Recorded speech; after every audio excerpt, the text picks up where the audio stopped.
In an age long before refrigerators, freezers, or even ice delivery, medieval households and monasteries faced a constant challenge: how to keep food fresh long enough to survive harsh winters or long journeys. Meat, butter, cheese, and root vegetables would spoil in days unless properly preserved, and salt or smoking alone was not always enough. Yet, in the snowbound regions of northern Europe, a clever solution quietly emerged, a method so effective that it could store food safely for weeks, even in the absence of modern refrigeration. This was the medieval snow box, a simple yet ingenious system that relied on the principles of insulation, cold storage, and careful layering. By the end of this guide, you'll understand how it worked, why it mattered, and how to recreate a version today for your own backyard or survival experiments. How medieval people used the natural environment to preserve perishables. The core idea behind the snowbox was both obvious and brilliant. Use winter's cold to your advantage. In regions with heavy snowfall, people would dig pits or small cellars in the ground, often in shaded or north-facing locations. These storage spaces were lined with wooden boards, straw, or other insulating materials. When snow was plentiful, it was packed tightly into these cavities, sometimes layered with hay or reeds to prevent direct contact with the food and to trap air, which enhanced insulation. The snow acted as a natural cooling agent, maintaining temperatures just above freezing for weeks at a time.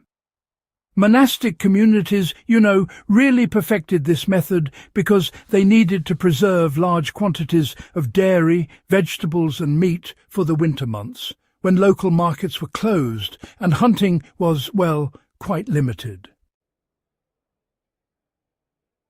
By carefully layering food items between insulating materials and snow, they created microclimates that slowed bacterial growth and prevented spoilage.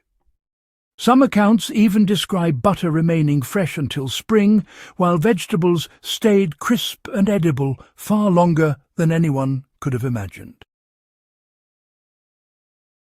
Why did the snow box work better than simple root cellars? Well, while root cellars were effective for certain vegetables like carrots and turnips, they were less reliable for dairy, meat, and prepared foods. The medieval snow box added a layer of temperature control that a simple cellar just could not provide. Snow maintains a near-constant temperature just above freezing, and the insulating layers prevent rapid fluctuations caused by external weather changes. This meant that perishable items were stored in conditions that slowed enzymatic activity and bacterial growth, effectively extending their shelf life by weeks. Additionally, snow boxes could be placed above ground in temporary pits, making them portable in some situations. Seasonal travellers, military campaigns, or merchant caravans sometimes use mobile versions, packing snow tightly around containers of food and insulating them with cloth or straw to transport perishables safely over distances. How medieval households prepared their snow boxes effectively. Preparation was meticulous. The ground or pit had to be dry, stable and shaded to prevent snow from melting prematurely. Once the storage cavity was ready, it was lined with straw or reeds. Food was packed carefully, often wrapped in cloth or placed in wooden or clay containers. Between each layer, snow was added and gently packed to ensure even insulation without crushing delicate items.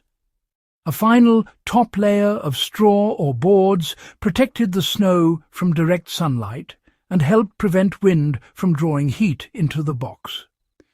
Some communities went further, creating vented structures that allowed slight airflow without letting warm air penetrate, a balance that prevented condensation from forming and freezing directly on the food.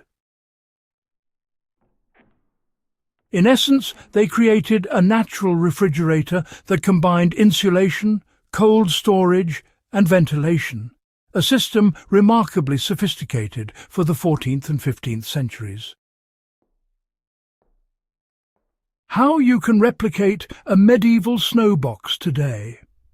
Modern survivalists, homesteaders, or even backyard gardeners can benefit from recreating this method. The principle is simple. Combine snow or ice with insulating materials to create a cold, stable environment for perishable foods. So, in winter, you'd want to dig a pit or perhaps use a large container in a shaded area. Then you line it with straw hay, or even crumpled cardboard, whatever you have handy. Next, place the food items in separate containers or wrap them in cloth.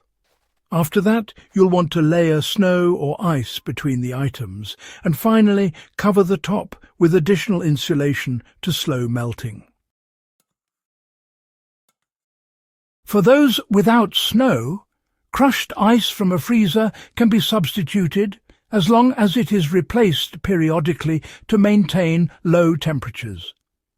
This makes the snow box not just a historical curiosity, but honestly a practical tool for emergency food storage, off-grid living, or even, experimental gardening projects where preserving fresh produce is necessary through the cold months.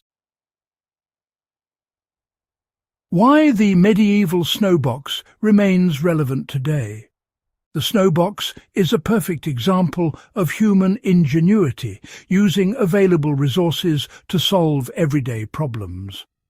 It highlights how our ancestors understood natural insulation, temperature regulation, and the importance of layering materials to preserve perishables.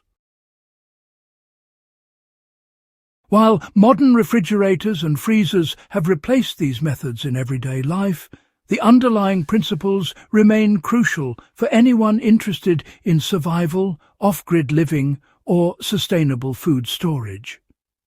Beyond practical use, building a snowbox also provides a tangible connection to history. Recreating these systems offers insight into medieval daily life, logistics, and the resourcefulness required to survive harsh winters. For backyard enthusiasts, it's an educational experiment and a way to engage with historical survival methods in a hands-on way. If you found this exploration of the medieval snowbox valuable, make sure to subscribe to Backyard Wisdom and share this guide with fellow history buffs and survival enthusiasts. Preserving these forgotten techniques helps us learn from the past and equips us with knowledge that still works today.